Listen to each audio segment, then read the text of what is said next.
If you have prediabetes and you are over 50, you may have asked this question before. Oatmeal feels healthy. It has fiber. It is filling. It is warm and easy in the morning. But then you check your glucose an hour later, and the number surprises you. Maybe it is higher than you expected. Maybe your doctor mentioned watching your carbohydrate intake, and suddenly, a breakfast you trusted feels uncertain. This confuses many people. You are not alone in noticing this pattern. Oatmeal is genuinely nutritious, but how it affects blood sugar after 50 is worth understanding clearly. Not with fear, not with rules, with simple, honest biology.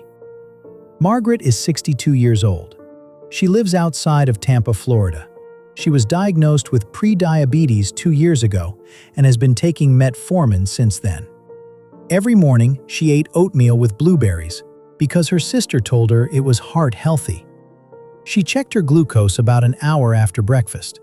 The number was often between 148 and 162. She felt confused. She thought she was doing the right thing.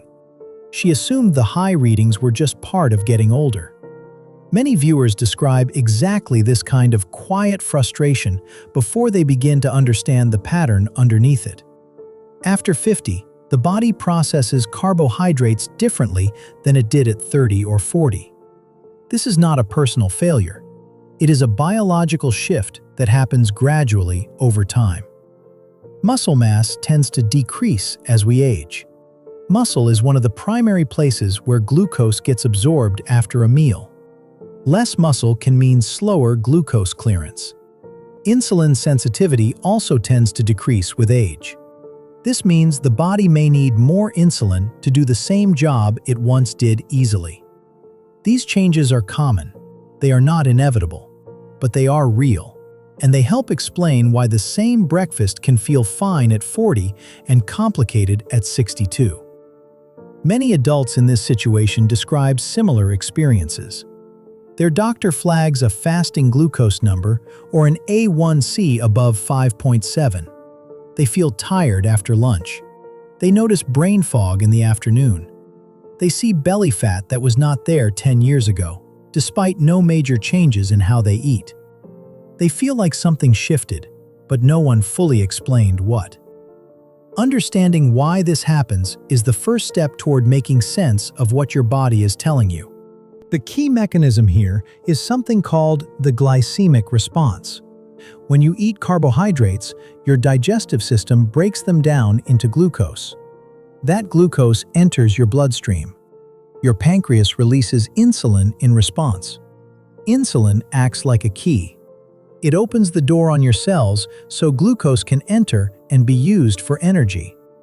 In a younger, more insulin-sensitive body, this process moves quickly and smoothly. Glucose rises modestly, insulin responds efficiently, and levels return to a normal range within about 2 hours. In adults with prediabetes or insulin resistance, this process slows down. The keys still work, but the locks are stiff. The glucose rises higher. It stays elevated longer. The body eventually brings it back down, but the spike in between can be significant. Over time, repeated large glucose spikes contribute to fatigue, inflammation, and the patterns that show up in your lab work. Now, oatmeal is not a simple sugar. It contains a soluble fiber called beta-glucan. That fiber slows digestion meaningfully. Rolled oats and steel-cut oats have a lower glycemic response than instant oats. The difference matters. Instant oats are more processed. They digest faster. The glucose rise is steeper and quicker. Steel-cut oats digest more slowly. The rise is gentler and more gradual. But fiber alone does not tell the whole story. What you eat with your oatmeal matters just as much. Eating oatmeal alone means mostly carbohydrates hitting your system at once. Adding protein and fat slows gastric emptying. That means glucose enters your bloodstream more gradually. A smaller, slower rise is easier for the body to manage, especially after 50, when insulin response may be less efficient. On a typical metabolic panel, some markers can hint at patterns that a single number may not show. Fasting glucose, A1C, triglycerides, and HDL cholesterol together tell a more complete story about how your body is handling carbohydrates over time. There are a few gentle habits that can meaningfully support blood sugar after eating oatmeal or any carbohydrate-containing meal. The first is walking after breakfast. A short walk of even 10 to 15 minutes after eating can meaningfully lower post-meal glucose. When your muscles are active, they absorb glucose directly, even without insulin. You do not need a long walk. A slow walk around the block or through your neighborhood is enough to make a difference. Consistency matters far more than intensity here. The second habit is pairing your oatmeal with protein. Eggs are a natural option. Greek yogurt works well. Even a small handful of nuts added to the bowl can change how quickly your body absorbs the carbohydrates. This is not about restriction. It is about balance. Adding protein and fat to a carbohydrate-rich meal is one of the most practical tools available to adults managing blood sugar after 50. The third habit is choosing the right form of oatmeal. Steel-cut oats consistently produce a gentler blood sugar response than instant varieties. If you are eating oatmeal regularly, this single swap can have a cumulative effect over weeks and months. Small changes, repeated consistently, can make a meaningful difference. Certain nutrients play a supporting role in how the body manages glucose. Magnesium is involved in hundreds of metabolic processes, including insulin signaling. Many adults over 50 do not get enough magnesium through diet alone. Chromium has been studied for its role in helping insulin function more effectively. Berberine is a plant compound that has received attention in research related to glucose metabolism.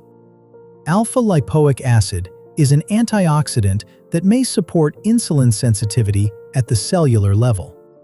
Zinc plays a role in insulin production and storage within the pancreas. Many adults over 50 may not consistently get enough of these nutrients through diet alone, particularly if appetite has changed or food variety has decreased over time. Other nutrients like gymnema and eleuthero can further aid glucose uptake and adaptation. I created a simple, printable protocol that many viewers find helpful when tracking blood sugar patterns after meals. It walks through morning routines, meal pairing basics, and movement timing in a clear and practical format. If you download the guide, you can review the tracking matrix on page 2, which helps many people see their patterns clearly over days and weeks. It is a calm and straightforward reference you can keep on your kitchen counter or bring to your next doctor visit. This video is for educational purposes only and is not medical advice. Always speak with your healthcare professional before making changes to your health routine. So, can you eat oatmeal every morning with prediabetes after 50? For many people, the answer is yes, with some awareness.